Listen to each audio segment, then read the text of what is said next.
জনাব তারেক রহমান তার বক্তৃতায় জামাতের বিরুদ্ধে যখন আস্তে আস্তে একটু করে টাফ হতে শুরু করেছেন, প্রথম স্পিচেই তিনি ইনফ্যাক্ট জামাতের স্বাধীনতার সময়কার অবস্থান, তারপরে জামাতের ধর্মকে নিয়ে সেই বেহেশতের টিকিট বিক্রি করা, ধর্মকে দিয়ে ম্যানিপুলেট করে মানুষকে তার দলে টানা, তার ভোট টানার যে প্রবণতা, সেটার বিরুদ্ধে প্রথম ভাষণে যখন কঠোর একটা অবস্থান জানিয়েছেন, তখন কেউ কেউ বলার চেষ্টা করছেন এই ধরনের বিভেদ ভালো কিছু হবে না, এটা আমাদের পলিটিক্যাল স্ফিয়ারের জন্য ক্ষতিকর হবে, আমরা সবাই অভ্যুত্থানের শক্তি, কেন জনাব তারেক রহমান এটা করছেন?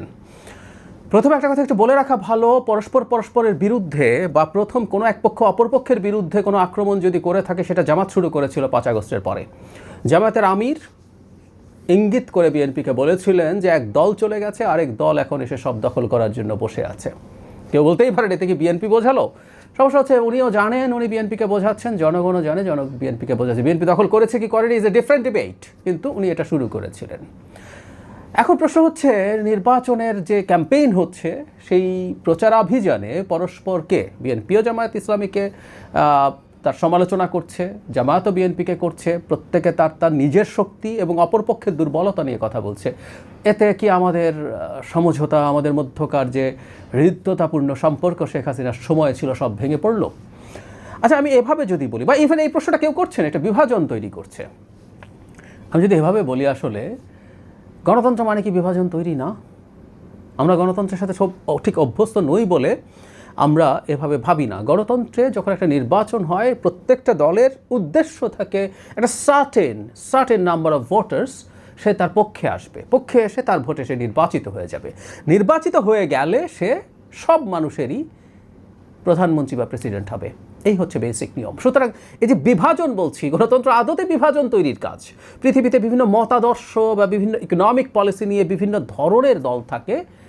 মূল কারণ এটা, তারা জনগণকে তাদের পক্ষে আনতে চায়, অর্থাৎ তারা জনগণকে বিভাজিত করে ফেলতে চায়। এই যে বিভাজন শব্দটাকে আমরা খুব নেগেটিভলি দেখি, কারণ অতীতে আমাদের এমন ধরনের বিভাজন হয়েছিল যেটা আসলেই খারাপ। যেমন ধরুন, এমন বিভাজনকে আমরা করব যে একে অপরের প্রতি ঘৃণা উৎপাদন করব, একে অপরের প্রতিকে ডিহিউম্যানাইজ করব। আওয়ামী লীগের সময় কেউ বিএনপি করে, ছাত্রদল করে, জামায়াত করে, শিবির করে বললেই তাকে মেরে ফেলা যাবে, তাকে গুম করা যাবে, তাকে আরবিট্রারি মামলা দিয়ে দেওয়া যাবে, এই ধরনের কথাবার্তা। আমি তো রাজনীতি করি না, কেউ যখন হয়রানির শিকার হচ্ছেন সরকার, আমি তো কোনো দলের সাথে যুক্ত নই। সো এই বিভাজন ভয়ঙ্কর, আমরা এই বিভাজন এখনও হতে দিতে চাই না। যদিও আমরা দেখছি কখনো কখনো, বিশেষ করে আমি যেহেতু জামায়াতের রাজনীতির ব্যাপারে ক্রিটিক, আমাকে দেখেছি যে মারাত্মক রকম ট্যাগিং করা হচ্ছে, নাস্তিক, ইসলাম বিদ্বেষী, আমার মধ্যে ভীতি তৈরি করার চেষ্টা হচ্ছে। এগুলো কিন্তু রেড লাইন, এগুলো মানি না আমরা। কিন্তু এর বাইরে প্রত্যেক দলের পলিসির সমালোচনা করবে, প্রত্যেকের রাজনীতির সমালোচনা করবে, তার ইডিওলজির সমালোচনা করবে, এটাই গণতন্ত্র। সুতরাং এই বিভাজনের আলাপ তুলে আদতে তারা চেষ্টা করছেন এই সমালোচনার জায়গাগুলো যেন মাঠে না আসে। এটা আসতে হবে, গণতন্ত্র এইরকমই। বরং আমি মনে করি ইভেন শুধু জনাব তারেক রহমান না, ডক্টর শফিকুর রহমানও যে ভাষায় বিএনপিকে সমালোচনা করছেন, মোটা দাগে এখন পর্যন্ত যথেষ্ট টলারেন্ট, দুজনই বলবো আমি। এটা একটা খুব ভালো লক্ষণ বলে মনে করি। এটা খুবই চমৎকার। আমাদের এই অঞ্চলের স্ট্যান্ডার্ডে এটা যথেষ্ট ভালো। শুধু এই অঞ্চলের স্ট্যান্ডার্ডে না, আমি প্রায় একটা কথা বলি যে গ্লোবালি এক ধরনের রাইটিস্ট পপুলিস্ট রাজনীতির যে উত্থান চলছে, গ্লোবাল স্ট্যান্ডার্ডেও তারা যথেষ্ট তাদের পরস্পরের প্রতি সহনশীলতা দেখিয়ে, সৌজন্য দেখিয়ে এই সমালোচনাগুলো করছেন। গণতান্ত্রিক রাজনীতিতে, নির্বাচনে এই সমালোচনাগুলো থাকতেই হবে।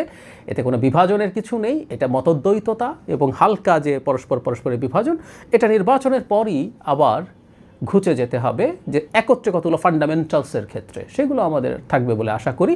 সেটাই যদি কোথাও কখনো ব্যত্যয় হয়, সেই ব্যাপারে আমাদের সতর্ক থাকা দরকার আছে। কারণ আমরা কিছু আলামত হয়তো দেখেছি এর মধ্যেই, এটা পরবর্তীতেও যদি দেখা যায়, সেই ব্যাপারে সতর্ক থাকতে হবে। সুতরাং নির্বাচনী ক্যাম্পেইন যেভাবে চলছে, নিজের গুণগান, নিজে যা করবেন সেটা বলা, অপর পক্ষের কী সমালোচনা সব করা, এগুলো চলতে থাকুক। এগুলো খুব ভালোভাবেই আমি মনে করি গণতান্ত্রিক চৌহাদ্দের মধ্য দিয়েই চলছে। সুতরাং কেউ বিভাজন তৈরির এক ধরনের আশঙ্কা প্রকাশ করে জামাতের সমালোচনা থেকে, কারণ কাজটা যেহেতু প্রথম বেশ শক্তভাবে জনাব তারেক রহমান শুরু করেছেন, তাকে স্টিগমাটাইজ করার চেষ্টা করছেন, এটা ফালতু অভিযোগ।